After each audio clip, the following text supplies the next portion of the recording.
This is the sixth lecture of the condensed matter course. In the last lecture, we discussed bonding, ionic bonding and covalent bonding.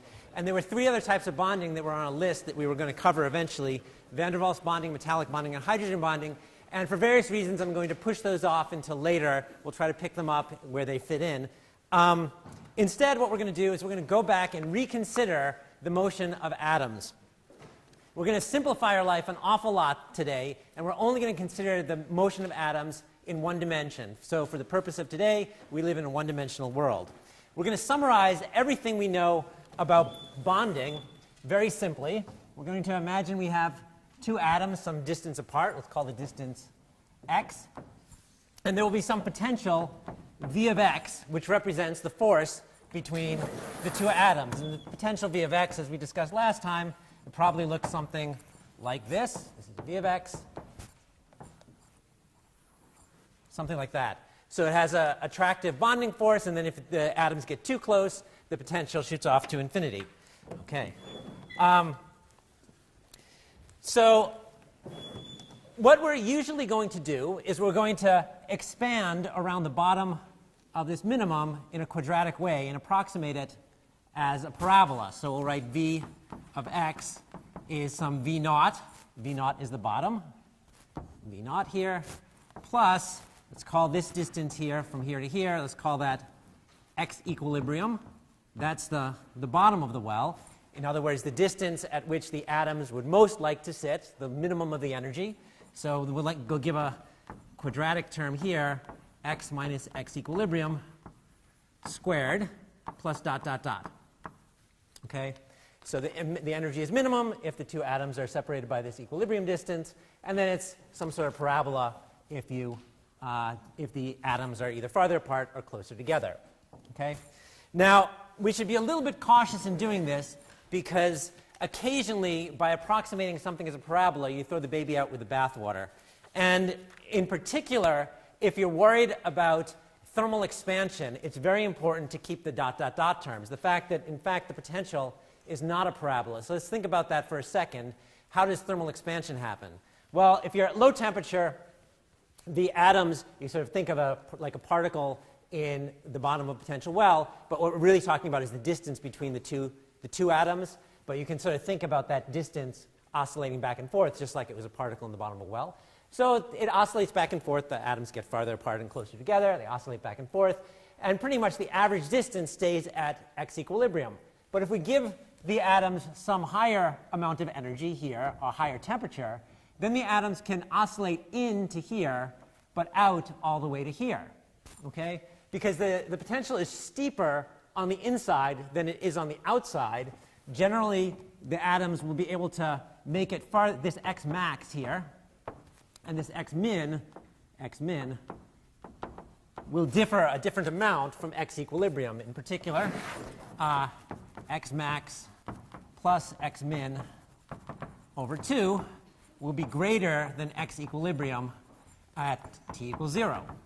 So the average distance that the atoms are from each other when they start oscillating will start to increase. And this comes from the fact that when the atoms oscillate, they can push in a little bit, but the potential is really steep, so they can't push in that much. But then when they oscillate out, the potential is softer, so they can go a much farther distance out. So this is what gives you thermal expansion, the particular form of the potential function that's softer as the atoms go away from each other and gets very, very steep when the atoms get close to each other. Okay? But as long as we're not considering things like thermal expansion, it's okay to just truncate our potential at quadratic order, and we have a pure Hooke's law type spring between our atoms. So far, so good? Everyone happy with that? Okay. So what we're going to do with the rest of the lecture is we're going to take a very simple model of atomic vibration, actually extremely simple model of atomic vibration, which is known as the monatomic harmonic chain. Harmonic chain, which is potentially the most important model we're going to study all year, not only because it happens to show up on the final exams very frequently. So monatomic means that there's only one type of atom. Harmonic means that it's going to be just simple springs between the atoms, and chains mean we're going to have a lot of these atoms. and the reason, and it's a very simple model, but the reason it's so important is because it introduces a lot of ideas that will come back over and over again throughout the term. So this is what it looks like. We have a bunch of atoms, and again, we're living in one dimension. They're lined up in a row. Each atom has some mass, m, all of them identical. And then there's a spring constant, all of the spring constants identical between the two atoms, kappa, kappa, kappa. And the kappa, the spring constant, comes from the expansion of the bonding potential, the harmonic expansion that we used up above. Okay? The equilibrium distance between the two atoms, x equilibrium, here, let's call it A for the purpose of argument. Generally, let me put it over here, this distance A is known as the lattice constant. And generally, we're going to use the word lattice constant frequently later in the term. Lattice constant generally means distance between identical atoms. And in this case, all of our atoms are identical, so it's just the distance between the atoms here. Let's define some positions here. So let's call this one x1. Maybe this one will be x2, x3, that. So we'll generally say that x sub n is position of atom n. And let's let xn superscript 0 be the equilibrium position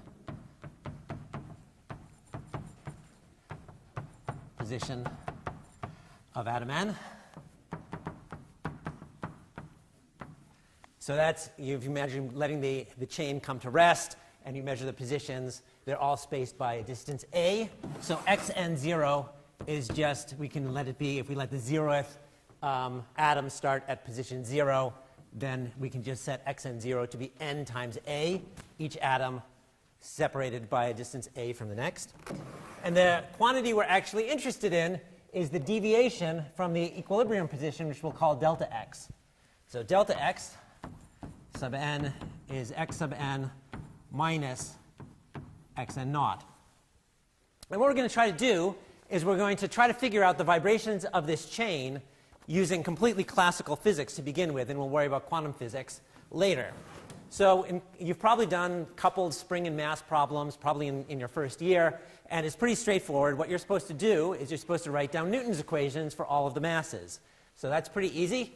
We just have F equals ma. So F on the atom n is mass times the acceleration, delta x double dot.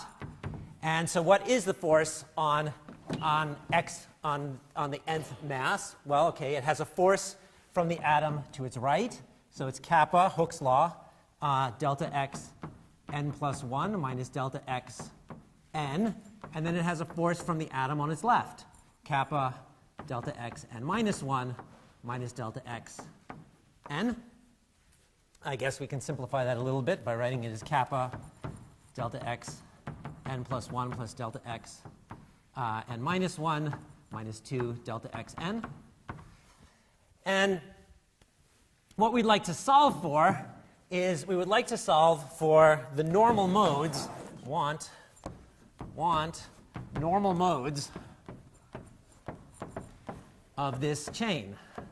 Normal mode, to remind you, means all atoms oscillate at a common frequency,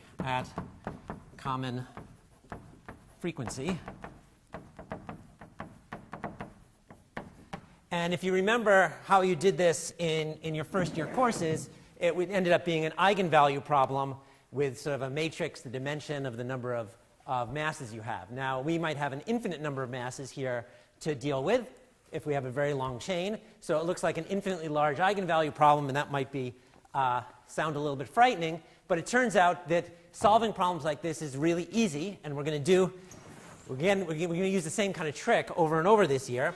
And the trick is to guess the answer. And fortunately, the guesses are all the same, so it's easy to guess. The guess is you use what is known as a wave Ansatz. Ansatz is a German word that means something like guess. So we're going to guess that the solutions are waveforms. Someone who speaks German is probably saying, no, that's not what it means. Is that what you're saying? Yeah. I have no idea what it means. What does it mean? Does it mean rule of thumb or something? It means what? Okay. So I stand corrected. Thank you. Well, in physics, we use it to mean guess. So I don't know where it came from. All right. So the trick is we're going to guess that the form of the oscillations are simple waves. So we'll write down a waveform. Delta x is some constant a, e to the I omega t minus I k times x n naught. K here is the wave vector. And omega is the frequency. Now, this might be a little bit confusing because what we've written down is we've written down something complex, whereas we know the positions we're interested in are actually real. But this is just like when you study circuits in your first year. You're trying to think about currents that are oscillating, and instead of writing sines and cosines, you write down some sort of complex expression. And what you really mean is that you're supposed to take the real part at the end of the day. And that's what we really mean here, is at the end of the day you should take the real part. And the reason we do this is because it's always easier to work with exponentials than it is to work with sines and cosines. Now, because we're going to take the real part, we could put an overall minus sign up in the exponent and still get the same answer. So we can fix that omega is always greater than or equal to 0 without any loss of generality. Because if you just change the sign of everything in the exponent, once you take the real part, you end up getting the same result. But we must keep track of the fact that k can have either sign. K either sign, which corresponds to either a left-going wave or a right-going wave. The other thing, I guess, we should probably substitute in here the value of xn0, which is n times a. Okay? So then all we have to do is we have to take this wave ansatz, plug it into Newton's equations up there, and see what we get. All right? Well, if we plug it in on the left-hand side, we get minus m omega squared times a e to the I omega t minus I k n a. Right? Two derivatives brings down minus omega squared. And then on the right-hand side, we get kappa a. Let's see, yeah, okay. Kappa a, there's an e to the I omega t, which is common to all the terms. And then we get e to the minus I k n plus 1a plus e to the minus I k n minus 1a minus 2 e to the I k n a. Good? Now we can cancel out a whole bunch of things from this equation to simplify our life. So we get minus m omega squared equals kappa e to the I k a plus e to the minus I k a minus 2. Then we can use a trig identity that this thing is actually 2 times a cosine.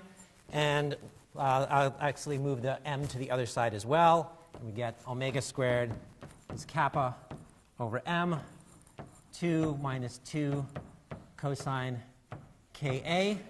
Another trig identity that we can replace 1 minus cosine ka as sine squared of ka over 2.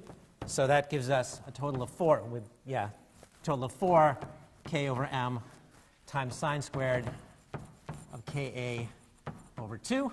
And then I'll just take the square root of this whole equation. We get the final result. Omega is 2 square root of kappa over m, absolute value of sine ka over 2. And there we have it. We've solved for the frequency of the normal modes of our chain given the wave vector k. Now, it's probably worth plotting the answer. Here we go. So what does it look like? So here we have omega of k vertically. Then we have k horizontally. Okay, like this, and we'll put some points on. Let's make this point pi over a. maybe this point over here is minus pi over a. And we have this sine, absolute value of sine, kind of looks like this. Absolute value of sine kind of looks like this. That, okay, well, they're supposed to be the same height. And the height of this curve here is 2 square root of k over m, and it has its peak at pi over a and at minus pi over a. So this curve is known as a dispersion curve. Dispersion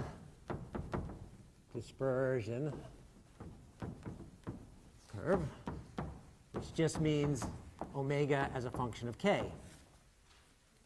Now, somewhere in this picture, we should expect that there should be sound waves. We're talking about oscillations of some solid. I mean, we have our picture of a solid, which is just atoms stuck together with springs, and somewhere in there, there should be something that looks like sound waves.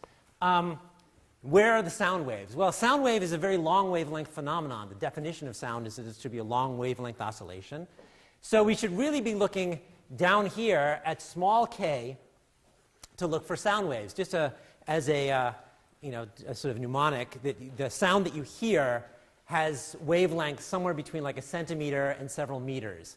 That's what you can hear depending on how good your ears are. Whereas the spacing between atoms that we're talking about, this pi over a here, the wavelength associated with this pi over a wave vector is on the order of the distance between atoms. Okay? A appears here, so 2 pi over the wave vector will give you a number on the order of the spacing between atoms. So most of this picture is very, very, very small wavelength compared to what we usually think of as sound. Sound is for very, very small wavelengths right down near the middle, near k equals 0. So let's actually try to figure out what the sound will be doing. The way we figure out what sound is doing is we go to k very close to 0. We expand this thing, we expand the sign, and we end up getting, what do we get? Well, the 1/2 cancels the 2, and we get square root of kappa over m times a times absolute k.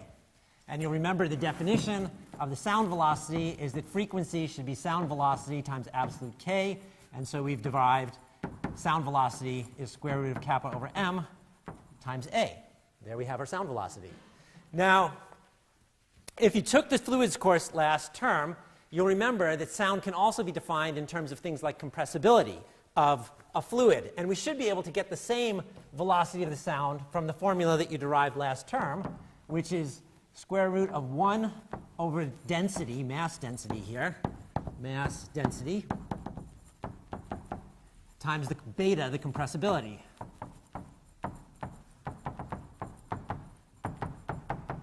Okay, so what's the mass density of our chain?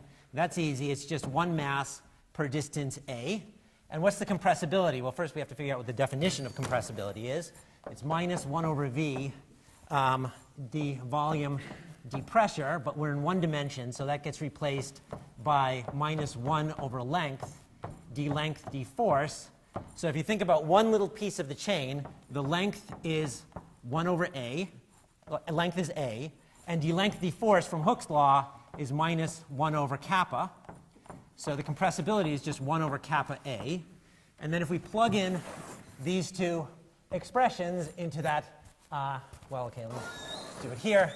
This is then using this mass density and this compressibility. It's 1 over mass over a, and then 1 over kappa a.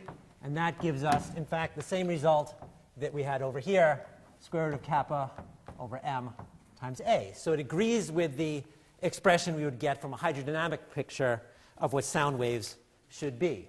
Okay? So everything, all sorts, seems to work pretty well. But that is way down here in this regime where the dispersion is linear. At higher k, it's not linear anymore. It starts to curve. Now think back to what it was that Debye was saying. Debye was saying he was going to just assume that the frequency of his sound modes was always linear in k. And then he cut off the spectrum at some maximum frequency. Well, it starts out linear. It doesn't stay linear. It curves. But indeed, it does have a maximum frequency Above some frequency, there's no sound modes left. We found all of the normal modes of the system. This is all of them.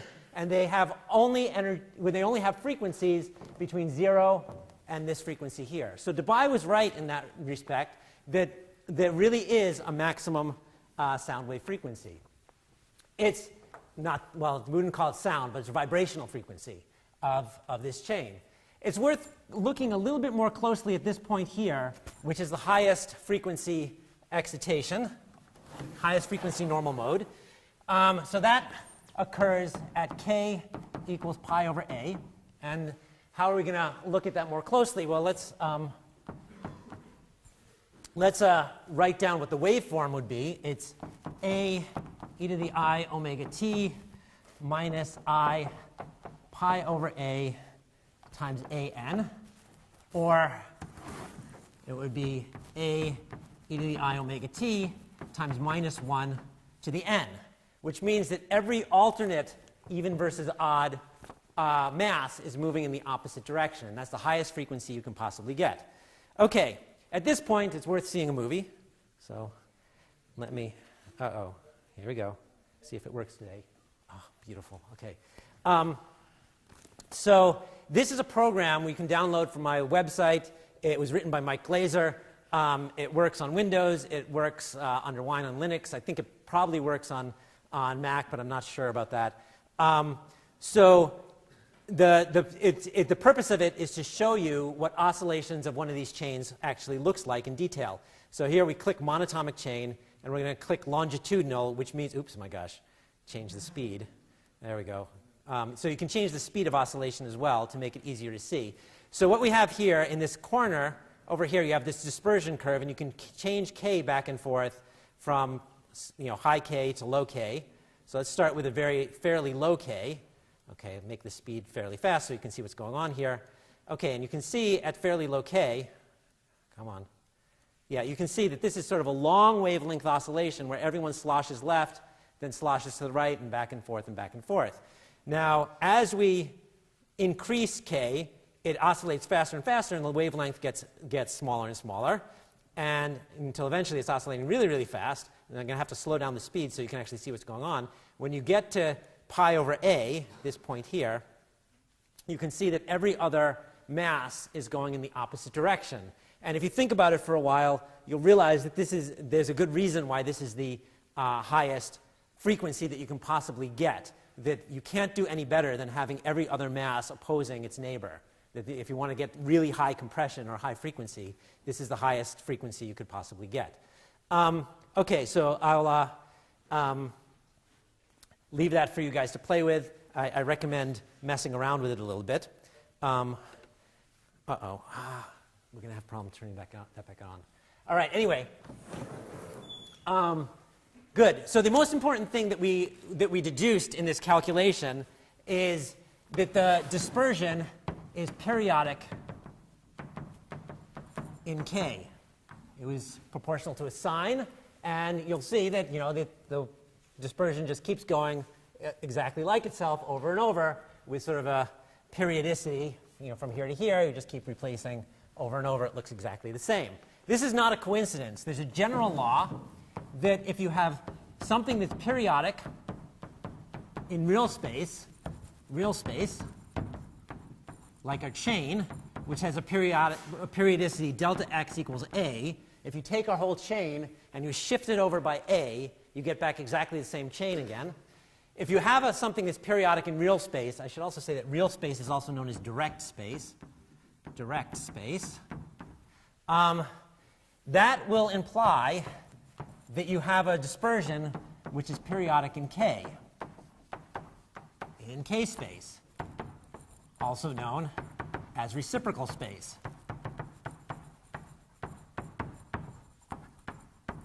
With a periodicity delta k equals 2 pi over a. And hence the name reciprocal, because here the a is upstairs and here the a is downstairs. Now the periodic, here's some more words that are going to be useful. The periodic unit here is known as the Brillouin zone. Maybe I'll write that definition a little bit because it's rather important. the periodic unit in K space,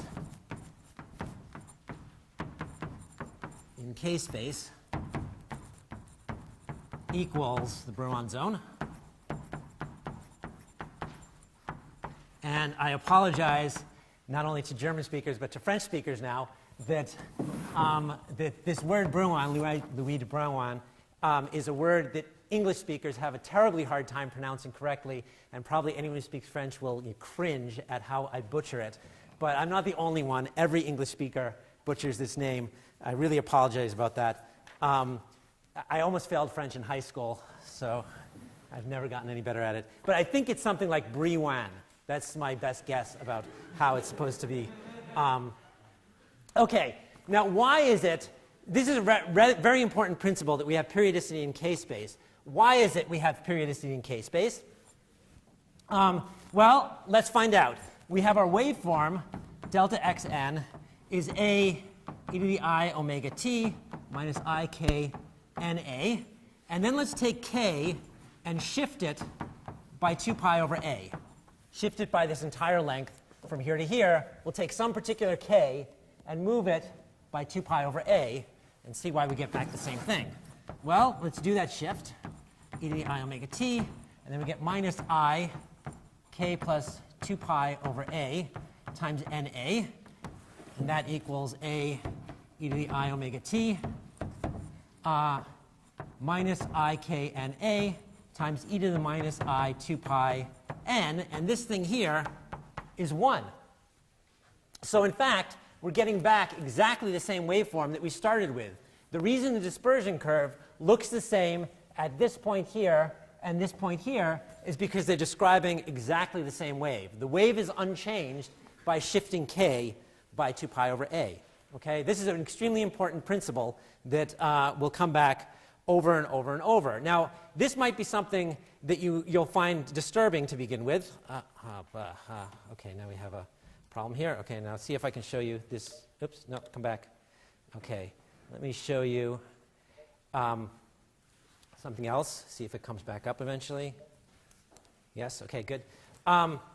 So you might ask, well, if k is the same as k plus 2 pi over a, what's the wavelength? Right? I mean, we usually think of the wavelength as being 2 pi over a. 2 pi over k equals the wavelength. 2 pi over k equals lambda. So if k is the same, if it's physically the same wave here and here, which one's the wavelength? Well, the way to understand that is from this picture here. So delta x, dx here, is plotted on the vertical axis, just to make it more clear. So I've plotted two waves here. One of them, the solid line, is at k, or actually the dashed line is k, and the solid line is at k plus 2 pi over a. Okay? The two curves agree at the position of the masses. And we're only talking about the displacement of the masses. The wave doesn't mean anything in between the position of the masses. The waveform is meant to describe what the masses are doing. You can't ask what is the value of the wave in between the masses. It doesn't have a value. The wave is meant to describe what the waves are doing, what the masses are doing. So it doesn't actually mean anything whether you extend the curve in the solid line way or the dashed line way in between the two masses. All that matters is what the masses, how much the individual masses are displaced. This is a phenomenon known as aliasing, and if you get this in your head, you'll understand pretty well why it is that this point and this point are actually describing the same wave, even though they have different k's. Okay? Good? All right. All right. So a little bit more nomenclature that's fairly useful. The real space lattice, let me define it as all points equivalent to x equals 0. So in our picture there, that would be xn equals n times a, because you can shift each point by an entire spring, and you get back to something that looks exactly the same. We also have the reciprocal space lattice, recip space lattice, which is all points in K space, equivalent to K equals 0. And for this particular model, it would then be, let's call those points G sub m equals 2 pi m over A. All those points are equivalent to K equals 0, shifted by 2 pi units of 2 pi over A.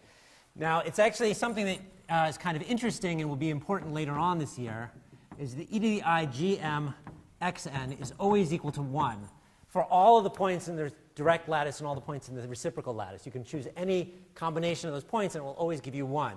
In fact, we're going to use that when we go to higher dimensions. We're going to use that property as a way to define the reciprocal lattice, so sort of put it in the back of your head. So one thing that's actually really useful for us to do at this point is to count the total number of waves that we've enumerated. We've solved for normal modes of the system, so how many of them are there? How many normal modes? Normal modes do we have? Well, we know that if we're counting different normal modes, we only have to look within the Brouillon zone. That if we go outside the Brouillon zone, we're describing something that's equivalent to another point inside the Brouillon zone. If we pick this point here, for example, it's equivalent to this point here. So we only have to describe things within the Brouillon zone. We have to figure out how many modes there are within the Brouillon zone. So we'll do the usual thing, use periodic boundary conditions. Periodic boundaries. So we're putting the springs in a big circle. Let's let the circle have a length L, which is n, so n masses around in a circle, length L. So K then has to be 2 pi over L times some integer, P. P is an element of integers. Usual way that happens when we put everything in a periodic box. So the total number of modes is then the total range of Ks that we're looking at, 2 pi over A. So that's the entire range of Ks we're looking at, divided by the spacing between modes, 2 pi over L. So what we're doing is we're dividing up this Brouillon zone into lots of little pieces whose spacing is 2 pi over L. Okay? And so that is L over A, or n.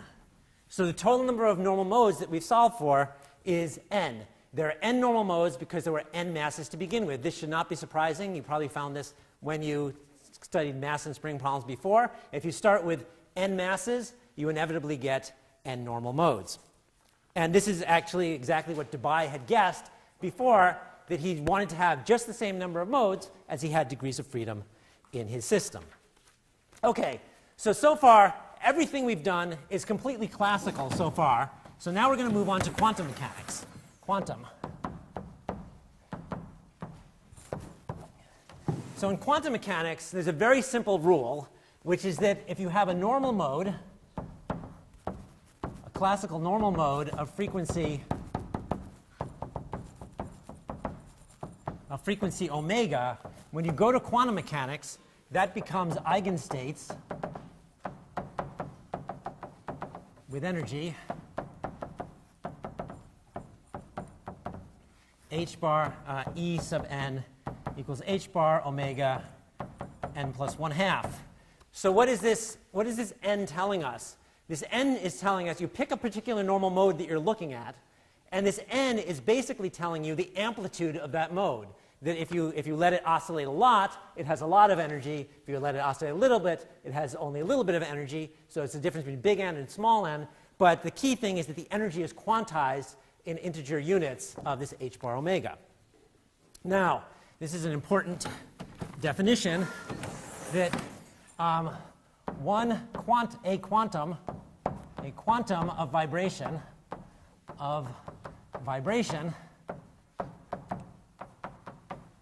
is a phonon, is known as a phonon, is a phonon. This is entirely analogous to a quantum of light being a photon, and its energy is h bar omega of k, depending on which k we're actually considering. So now I have to rant for a second about my normal pet peeve. So my rant is that if you open up a lot of books, they will tell you that a phonon is a quantum of vibrational energy, or a photon is a quantum of light energy. And I think that's actually a bad definition. I think you shouldn't specify energy, because it's true that a photon carries light, but it also carries angular momentum. It carries momentum. So why did you specify energy and not just specify that it's a quantum of light? Similarly with phonon here, a phonon carries energy, but it also carries momentum and other things. So I'm just going to say a quantum of vibration is the phonon.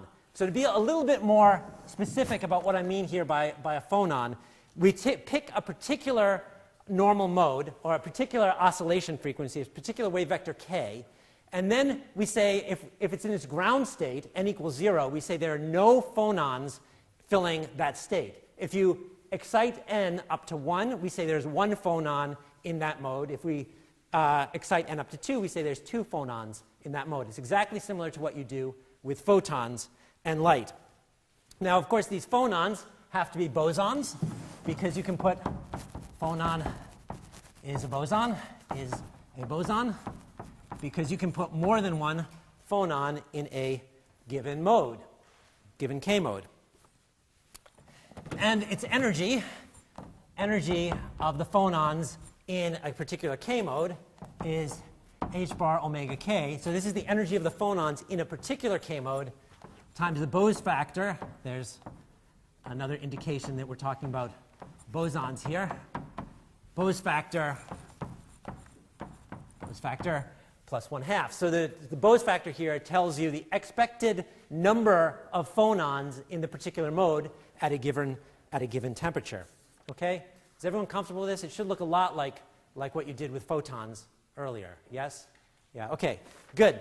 So now what we can do is we can use this information to actually calculate the quantum mechanical heat capacity of our chain. Now, our chain is a rather simplified chain. It's a simplified model of what's going on. It has these a number of simplifications that the springs are only between nearest neighbors, and they're perfectly harmonic springs. But given those simplifications, what we're going to end up with is an exact answer for the heat capacity, no approximations at all. So the exact answer for the heat capacity, the total energy in the chain, is the sum over all of the modes, k equals minus pi over a to pi over a, of h bar omega, that mode, Bose factor, beta h bar omega k, plus 1/2, where the k's are taken in steps of 2 pi over L. Now, the usual way that we have before so many times is we can replace that sum with an integral dk over 2 pi times the length of the system, and we only have to integrate from minus pi over a to pi over a, because once we're outside the Bron zone, we're just redescribing some of the modes that we have already previously described. And if we count the total number of modes in the system, number of modes, it would be, we can write it as L over 2 pi, integral from minus pi over a to pi over a dk of the number 1. So we're just going to integrate over all the number of modes, count the total number of modes. That will give us, L over a, or the number of atoms in the system, which is, again, exactly similar to what Debye did. He cut off his integration over modes such that he would have exactly n modes in the system, no more, no less. So we use our omega of k that we derived, wherever it is. Off the top of the board, I'll write it again.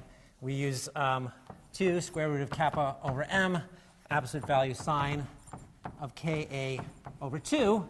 And if we plug that in to that sum, which we can turn into an integral, we will get the exact amount of energy in that system at any given temperature, and you can differentiate it to get the heat capacity. Debye used omega k equals v sound times absolute value of k. which agrees pretty well at small k, but doesn't agree at large k. But it was a pretty good approximation. Einstein, you can describe Einstein the same way. Einstein used all his oscillators, omega k, are at the same frequency, omega 0. That will give you the Einstein model, basically saying there's n oscillators and they all have the same frequency. At any rate, this enables us to write down, at least we can algebraically write it down, an exact expression for exactly the heat capacity of our chain quantum mechanically. There's one more rather important concept that we need to introduce today, which is, again, coming back to this idea that k and k plus are a member of the reciprocal lattice, 2 pi m over a, represent the same wave. I mean, the fact that we like to think of these phonons as being particles, the same way we think of photons as being, quantum mechanics is great because you can think of things as particles or waves and particles. You can go back and forth however you like. So sometimes we like to think about these phonons as being waves, and sometimes we like to think about them as being particles. And particles, we like to think about them as some object that's moving and it carries some amount of momentum. And in fact, sometimes in some models, these phonons can, more complicated models than this one, but phonons can scatter into things in their way. They can scatter into other phonons, scatter off of other phonons. They can scatter off of electrons. They can scatter off of light, for example. And we'll discuss some of those things later in the term. And the thing, you might think that there would be conserved momentum in the scattering process. But how is it possible we can conserve momentum in a scattering process if k isn't even well defined up to this change, that k and k plus g represent the same wave? So what one does is one define what is known as crystal momentum. Crystal wave. Well, okay, if it's k, it's the usual thing. If it's k, it's wave vector. If it's h bar k, it's momentum. Crystal momentum. So I'll put in the h bars. Crystal momentum, which is defined as h bar k modulo 2 pi over a. Now, what's modulo mean? Modulo is a word which means up to additive terms of.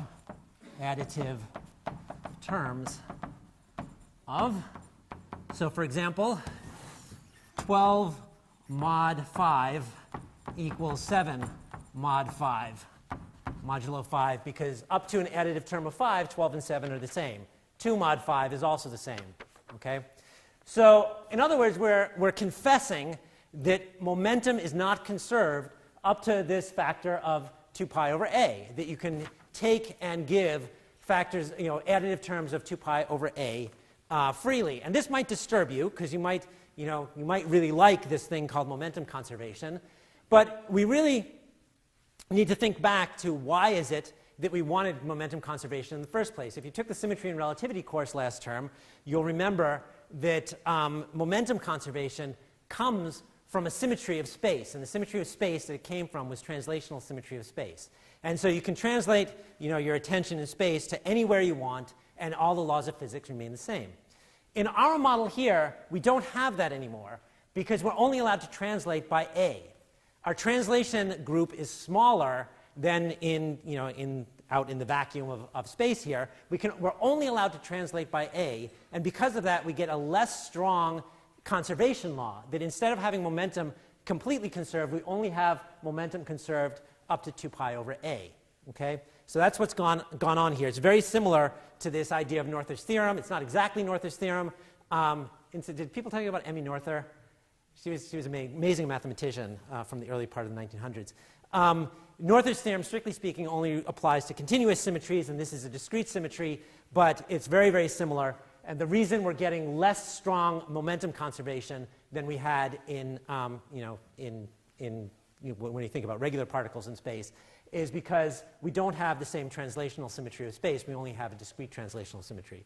Okay, we have a few minutes left, so I'm going to add in a subject that I promised you I would address, and that subject is hydrogen bonding. So this is a totally different subject. I'm just picking this up because it's only going to take us 5 minutes. Hydrogen bonds. the general idea of a hydrogen bond is that hydrogen is a very special element because it's basically just a proton and an electron. So you might imagine having a big atom like, so here's a big atom like fluorine, and then it bonds to a hydrogen atom more or less ionically, but maybe slightly covalently. So the hydrogen atom is sitting out here. It's a proton, and its electron is more or less sitting over here. Its electron has been sucked to the fluorine atom, and what's been left behind is a bare proton. So this is our hydrogen nucleus, and what's left is a bare proton. Bare proton. And that's extremely special because it's the only time in chemistry where you ever get a bare proton that's not screened by some electrons around it. So whenever you have chemical bonding, usually some of the electrons are moved around, but there's always some shell left over, except in the case of hydrogen, where the one electron can be removed from it and you're left with a bare proton. And that's why hydrogen bonds in very special ways. So what can happen then is if you have another atom over here, say oxygen or maybe another fluorine atom, this bare proton will then make a very strong polarization of this fluorine atom and attract it. And this is the hydrogen bond, H bond, which is the bonding of the hydrogen to another atom via this strong dipole force. So let me show you a classic picture of this, how this shows up. So ice is sort of the classic example of that, where you have a hydrogen sitting on the surface of oxygen to make your H2O, but the oxygen has essentially removed the electrons from the hydrogen to a very large extent, leaving behind a bare bare nucleus, a bare proton. That bare proton polarizes this other electron over here and this other electron here on this oxygen and attracts the oxygen, making a very weak dotted bond to this big red oxygen sitting over here. And this, it's a weaker bond. It's a much weaker bond than a covalent bond or an ionic bond, but it's strong enough to freeze ice, below zero. So it's a strong enough bond to do some interesting things. Another classic case where hydrogen bonds enter is in biology, and particularly in DNA. If you took the biology segment last term, you'll recognize this as being DNA. If you didn't, now you're seeing it. This is DNA.